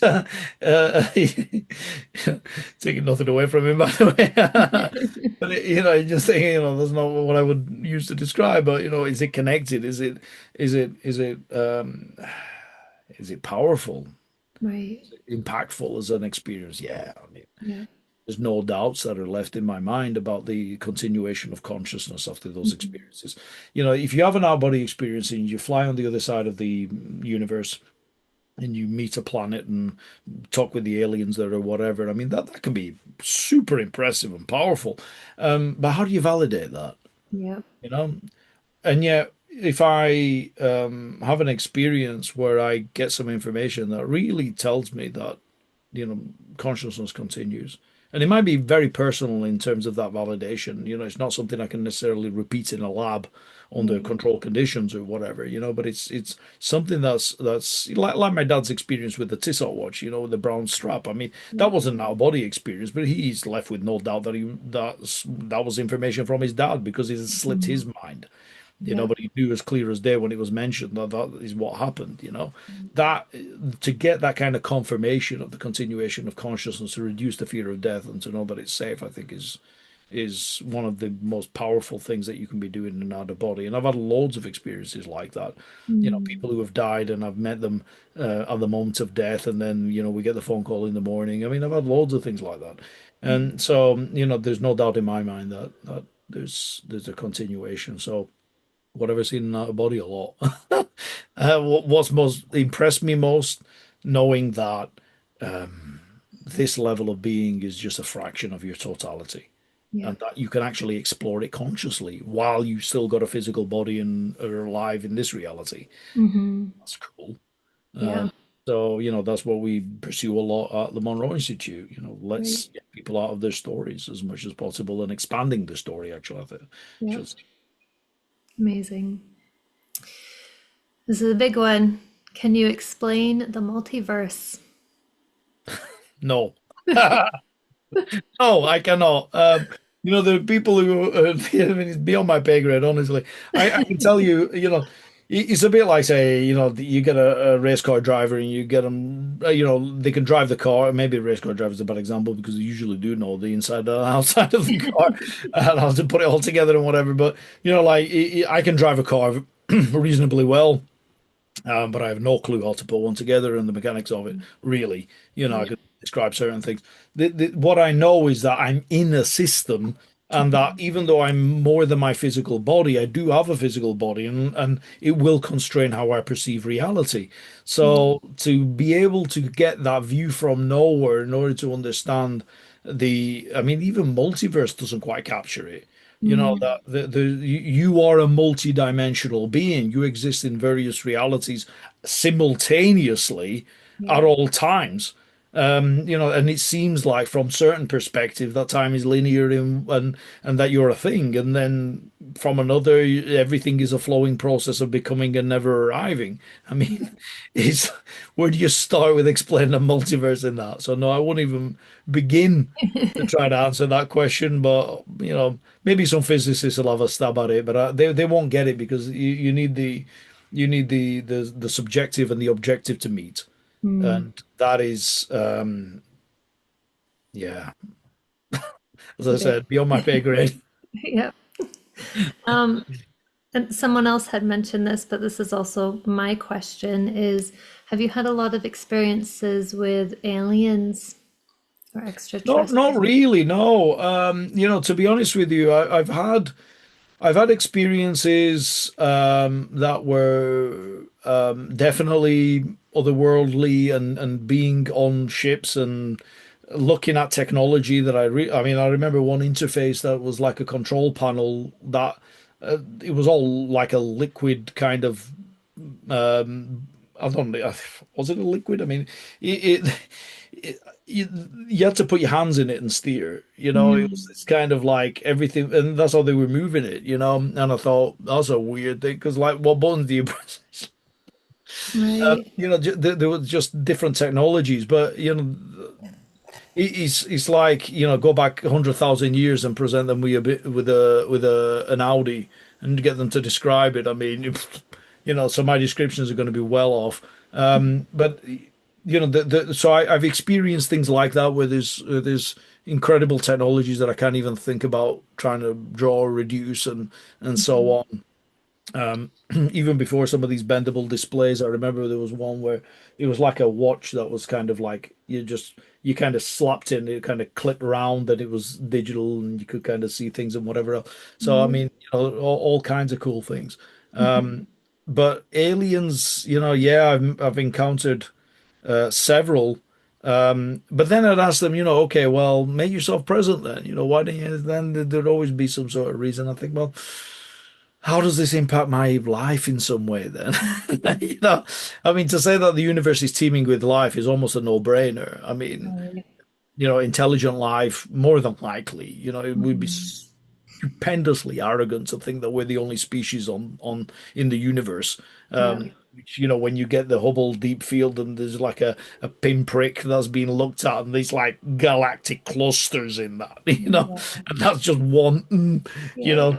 Then of course there's going to be lots of life out there, but Mhm. the question is, okay, well, how does that impact me and where I am right now? Other than curiosity, and it's perfectly fine to be curious and think about that, but so I don't disregard people's attempts to try to make contact and be interested in it. But me personally, I Mhm. kind of think, how can I get more out of this physical life experience? Does contacting those alien civilizations provide me with anything that helps me to get more out of this, or there are species and so on. There are some that are trying that to try to get technologies and whatever else. I've personally not experienced that. Some can say that they have, and maybe some of the technologies that we're developing now have come from that kind of information. I don't know. Right. I would be guessing. But yeah, so the short answer, yes, made contact, but do I actively pursue? No. Right. But I'm open to them. If somebody wants to come and tell me how to get anti-gravity and we can be using that to, get free fuel and whatever else and just Right. uh, travel off planet easily and everything else, then Mhm. I'm all ears, just break it down really slowly for Right. me. Right. Or maybe go to a physicist first, but happy to be an intermediate. Yep. So a lot of my personal experiences have been with the Greys specifically.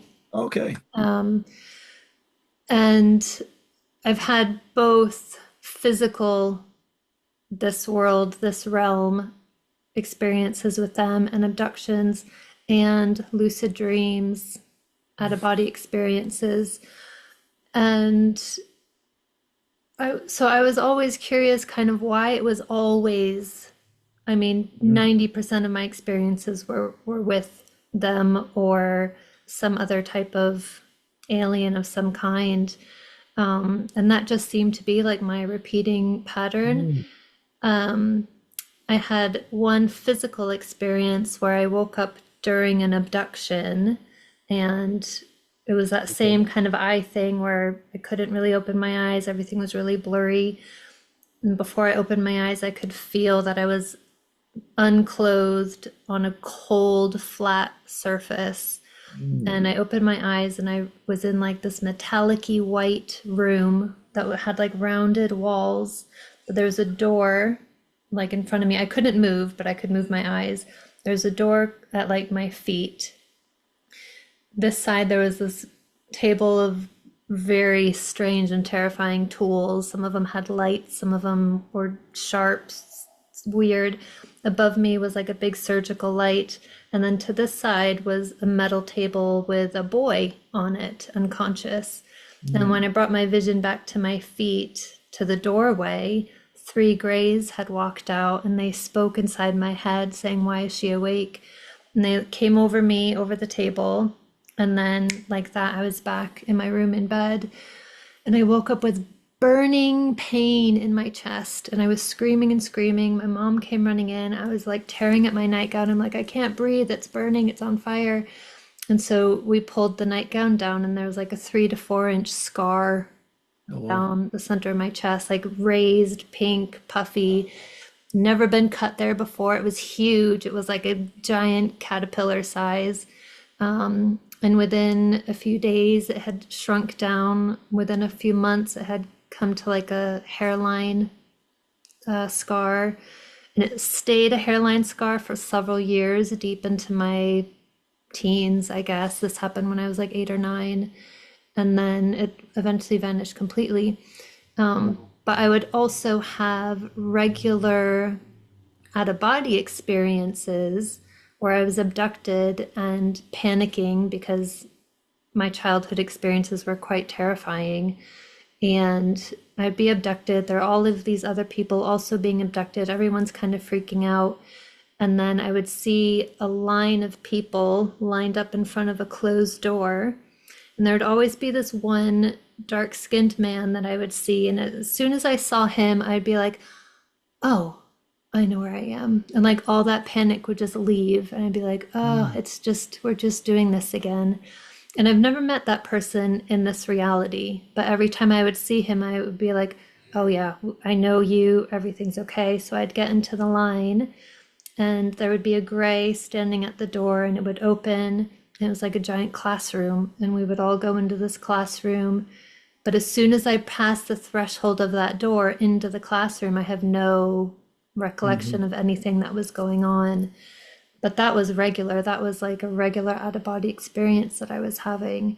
So it's interesting. I'd love to hear your thoughts on what those might. Yeah, I mean, I've come across this before. People having the kind of the experiences that you're describing, and the what sometimes it's called night school or the regular classes, and being in a classroom. I've had experiences of both being in the classroom and actually teaching the classroom. So Oh God. and then thinking, oh, well, I'm teaching the classroom, and then I'd be out. And so then, it's interesting that maybe we get a mission briefing on some other level of reality, and it's like, no, no, Right. no, no, don't let it interfere with the conscious mind, physical reality experience, and just but it's part of the programming in the background. I Mhm. have no idea beyond that. It's Right. beyond my pay grade.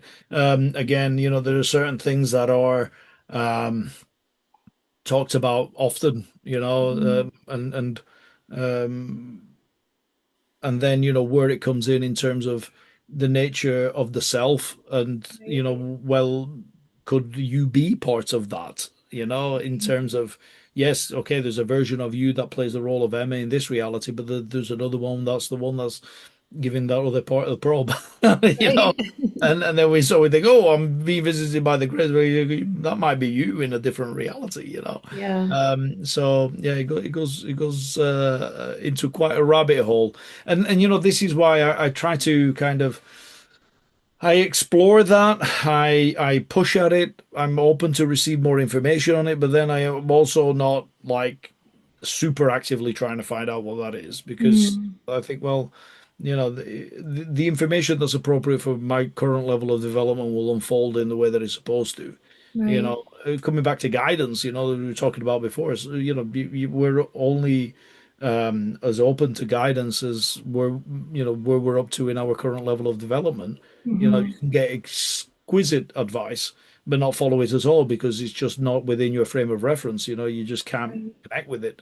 So, I just think, okay, well, maybe some of those lessons beyond that door just don't make any sense, Hmm. to the conscious mind. Therefore, Right. out you get. Right. But you've heard other people have similar experiences of the classroom. Yeah, I've yeah. So, well, not there's a heard few, that there's a few, before. there's a few trainers at the institute that you might have a chat with. So, that had had these kind of regular experiences. Yeah, Oh, yeah. no way. Oh, Mm.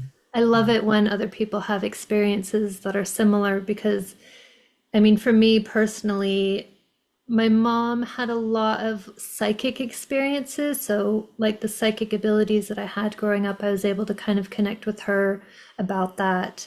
But I mean, I grew up in a very strict Christian family, so it wasn't talked about outside of that.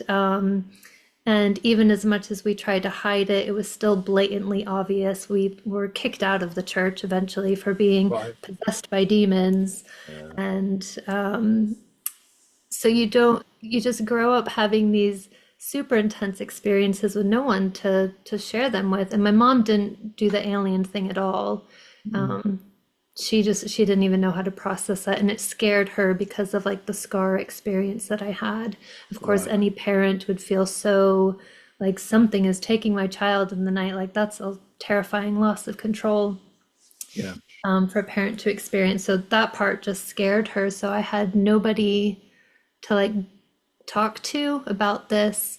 And I've shared it kind of over the years in like blog posts and here and there, but more just me kind of like this happened, but not getting any type of feedback or responses, and definitely not ever hearing of someone else having a similar story.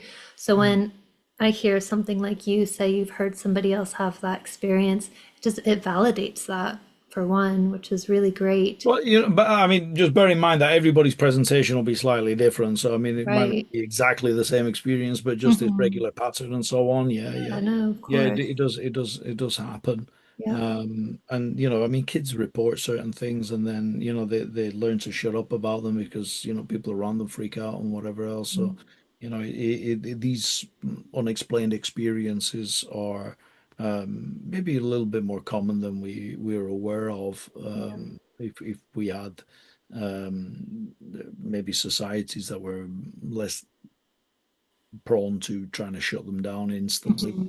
Yeah. pathologize them. Yeah. I think they can become pathological if they're a lot of gaslighting goes on. No, you didn't have that experience. No, it's all made up. No, it's all this and that, and not just honoring the experience for what it is. I mean, it's the lived experience of a child or someone who's slightly older, and just saying, well, your consciousness can connect with any interface, so why Right. not allow for that experience to unfold and honor it for what it is. But yeah, we go to labeling very, very quickly. Hmm. Yeah, definitely. Well, fascinating. Thank you for that. So back to the questions. Are you able to make sense of all your experiences? Oh, we kind of covered this already. No, not really. Some remain a mystery. Not really. I mean, I make sense of the fact that experiences are experiences, and that if there's a message, say, that my unconscious wants to send my way, and I don't get it the first time, the chances are it'll repeat. Mm, Dreams are very persistent if they want to get the conscious mind's attention. So right. it'll do that. It might change outfits several times until a message gets through. But and maybe there might be something in waking reality then that comes along as a synchronistic event that Yeah, draws your attention. So it doesn't just have to be in meditation and dream worlds. right. And then this one, so I asked a similar question, but what is the difference between an out-of-body experience and astral traveling? Yeah, so I would say that it relates more to the location rather than the mechanism. So an out-of-body experience is what I was describing that I was having when I was at university. So I'd be floating out of my body, and I'd be in my flat, and I'd look around the room, and I'd see my body sleeping in bed, and then notice the pizza boxes and the bottles of Jack Daniels. Um, an astral projection or astral travel in Monroe speak actually corresponds more to what Bob Monroe was referring to as locale 2. So this is a lot more thought responsive. So it can be more intimately related to a lucid dream or the dream world, but with connection to other.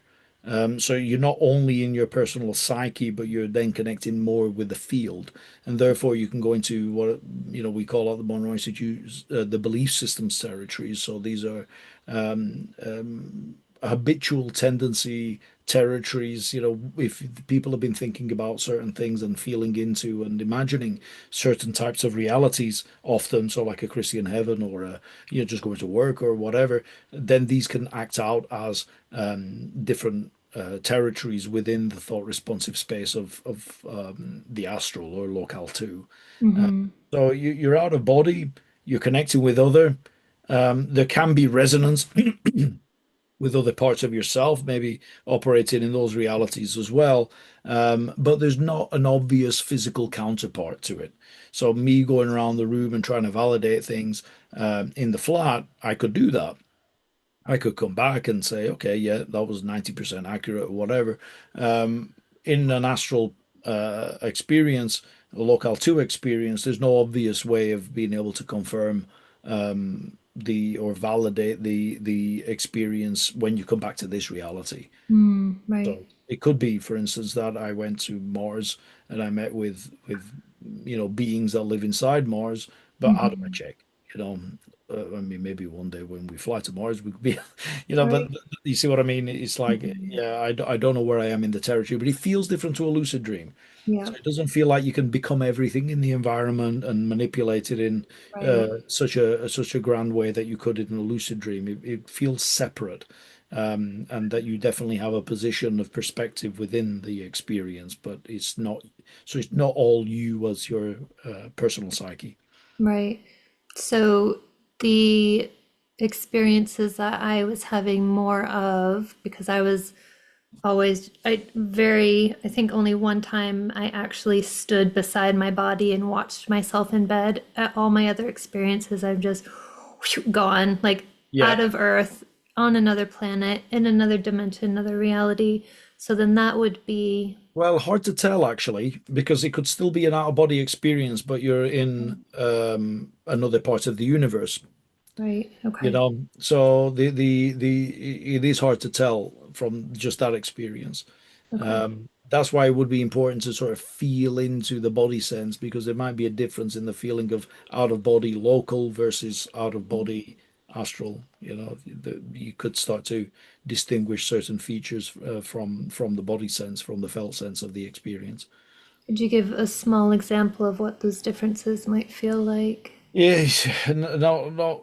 I mean, it's purely felt sense for me. It's like my physical body definitely feels more compressed and heavy. Hmm. When I'm tuning into it, I can and obviously now, I can feel my muscle groups and everything else like that. I don't have that experience in an out of body experience. My body feels much, much lighter than this one. I can feel like energetic movement through it, for instance. And yet in a dream body, that's not what it feels like at all. So it's lighter than the Hmm. physical body. Doesn't have like, if I had a sore throat or whatever, it wouldn't be there in the dream body, and yet I could manipulate it. I could even grow limbs if I wanted to in a lucid dream. I've had fingers coming out of fingers in the dream. So, that doesn't happen in and out of body. So then, that's there's subtle things in terms of the energetic and the shape, the energy vibration of the body that is different between those bodies. So Okay, everybody's going to be different, though. I mean, that's just how I notice it. right. Excellent. Thank you. Nice long one. How do you see group astral travel and group dream bardo travel expanding for Yeah. dreamers to become more proficient in connecting, traveling together, and contributing to building together in the non physical? I would say that that is going to change. I'm seeing this a lot more now with some of the experiments that we're doing at the Monroe Institute, using EEGs and doing what's called hyperscanning, where you can measure several EEGs at the same time and measure group flow and group connection. Some of the things that you're going to be involved in at Weird, and Broughton Hall, Mm-hmm. we'll be using some of this technology in the not too distant future as well. Yes. So I think there's a kind of beautiful progression and relationship that's going to grow here, which is not only about meeting on those spaces, and then doing the shared experience and then creating something in those other realities, but actually, first of all, doing it here, Mm. understanding our interconnectedness in this reality. Because in other realities, it's easy to do that, because our boundaries are looser, so we can easily sort of reach into and feel the environment and so on. In this reality, that's harder to do. So that is something that if we could evidence it, Mm-hmm. that whether it's through changes in random event generator data, like we're using the weirder scope in our programs, for instance. So you're measuring random event data, and we're seeing that when people come together, in this reality, when they come together, maybe they're having a shared experience because they're all meditating at the same time, but they might not be meeting in that space, but they're meditating at the same time. In this reality, that and there's emotional charged events and so on. That there's the data becomes less random. There's spikes of things that are, I mean, we had one that was 1,000,000 to 1 event against chance just last week. I mean, that that's not random. No. And so but when you're getting that kind of data consistently, it says that actually when we come together, we can influence the field. So Mm-hmm. let's do more of that. And maybe some of that will start to translate into connections that we can have in other realities. So what typically is happening is that we take our separate sense of being from this reality, and when then we project that into an expanded state of consciousness, and then we're still alone Mm. and still disconnected. And so we're still observers and we're still trying to look for things that we can enjoy doing. And so we're always active in trying to do something and go somewhere. And so, but actually, the movement is one of being with, being with yourself. I mean, at a really deep level, Yeah. and being with others in an interconnected way that doesn't necessarily involve doing, and taking that into expanded states. And, where will that go? I don't know, but Right. I think it's worth exploring. Hmm. Absolutely. Do you do a lot of group meetings in the astral planes? Not that often, no. We do a lot of meditations where we have maybe joint missions and so on when we have Mhm. certain programs like the Lifeline program, when if there's been any disasters or territories where a lot of people need assistance moving on. Then there will be teams of people who will gather together, and sometimes they will recognize other people who were helping in a war zone, or Oh, helping to, wow. like earthquake scenarios and so on. So that sort of thing does happen. Yeah. And so but that would be very specific to certain intentions. Not everybody has that. Yeah. Oh, goodness. That just brought up a question for me then. Um, I used to do a lot with the paranormal, like ghosts and everything, being a paranormal investigator, because I grew up just seeing ghosts everywhere. Mhm.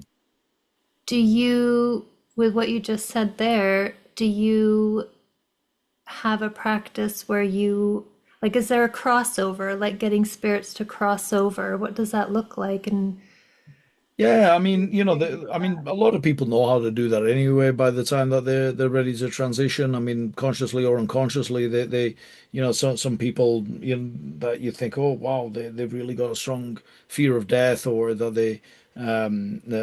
yeah, they might be ill and in a coma and out of it, and yet they can still navigate beautifully once they've actually left the body. Uh, mm, and then there are others that, for one reason or another, stay very close to this reality because they, maybe are continuing particular habits. Kind of like in The Sixth Sense, it's a yeah, bit of a spoiler if you, but I mean, it's probably 30 years old, so if yeah, you I know. that's on you. But he's like you're just going through the motions of going to work and whatever else. So they can be in a bit of a denial of that. And the goal isn't. I mean, the goal is to be compassionate, and to if somebody is needing of some sort of assistance, then we can provide that. But the people are surrounded by guidance. So Mm, it's not necessary that people from this reality help those who have died to cross over, but we can be of service and we can help things along. But usually, like when I've encountered like family members and so on, it's they've just come to say goodbye in some way. right. Maybe they weren't so sure about moving on, and is everyone going to be okay? And you just give a little bit of reassurance, but that was all that was needed. Mm, They were usually okay with going to the next steps. yeah. Oh, amazing. Is there any advice that you can give to people who might be afraid to try to have an out-of-body experience or a lucid dream? Um, just sit with that fear for a little bit. What's the story behind that? Because there's usually one. What does it Mm, say? So, the typical fears are the survival fears. What if I don't come back? mhm, What if this is real? What would it mean to your worldview? People can have ontological shock. It can really flip their worldview 180. So, there are genuine concerns there. It's not that, I mean, everybody comes back, it's not that isn't the thing, but it's this kind of survival fear. But that thing about flipping your worldview is pretty big, actually. I mean, even Bob Monroe warned about it. He's saying, that once the door's open, you can't close it again. I mean, you can close off the experience, but you can't close off the knowledge of what you'd experienced. You can close yourself off from the experience, is what I mean. mhm. So that maybe you don't have it again, but you had it. And Yeah. then when people are saying, well, I have these experiences, it's real. Hmm. This is real. It's very natural. There's a part of you that is in these spaces all the time anyway. Hmm. So it's not that you're remembering, you're like remembering, you're putting together parts of yourself that maybe you're not in discussion with each other, in harmony with each other as much as they could be. Right. And there's something beautiful that can be gained by exploring these spaces. You'll have more knowledge of yourself, Hmm. and and others, that can follow. But when we think, oh, we've got a restricted view of being, and how do I get out of these problems, and all these other things that can come with just existing, what if you could just tap into a greater overview of that and get a different perspective that could be really, really helpful? Hmm. So, we sometimes, so what I would say is take your time, go slowly, meditate, and start just a very simple process of dream journaling. Writing your dreams down every morning and just noticing what messages are coming through. If you're really concerned about doing this alone, then do it in a group. Come to a program, and there's weekend workshops. There's obviously week-long programs as well. But just listening to tracks, but like doing something with a group and just knowing that there's support there it can be very powerful as well. Hmm. And then that way, it can be tailored in a way that doesn't overwhelm you in some way. But yeah, just start gently, noticing what the fear really is about. It's what would make you feel comfortable. Yeah. And then, if it's only, I mean, it's the fear of the unknown is a big one. Fear of death is the biggest. Fear of the Hmm. unknown then relates to the fear of death. But the fear of the unknown, well, how do you make it known? Well, Yeah. just keep approaching it very gently with curiosity. And Right. yeah, and as I said, if you feel uncomfortable doing that on your own, like really uncomfortable, then do it with somebody else. And there's Hmm. lots of people now who are super interested in consciousness and consciousness exploration, out of body experiences, and so on. So it's a lot easier to find groups now Yeah. than it was when I started in 2010, for instance. Or, Hmm. yeah. And the Monroe, they're doing sessions all over the world. It's not just in the UK or in the Yeah, US. yeah. I mean, obviously the main campus is in Virginia in the United States, and they have programs there every week. But yeah, I mean, we're doing programs all over the world. If you go on the Monroe Institute website, you'll look internationally, and it'll show all the programs that are happening. We're in many, many countries now with trainers all over the place. Yeah. And yeah. And I can't remember, do you have to do one of the courses to be a part of a local WhatsApp group, or is that just available to anybody who's interested? So there's yeah, we have a graduates group, so that's anybody who's done Okay. a program, but there's also Hmm. a seekers group, which is a WhatsApp group that anybody can join. Yep. So yeah, anybody can join that one, and then they'll organize events online usually so that people can jump onto a Zoom call and maybe try a meditation out or that kind of Hmm. thing, or guest speakers in and so on. Yeah, so Right. Yeah. That's been amazing because I joined the UK group and I've met so many people already in person and just had so many connections happen because of that.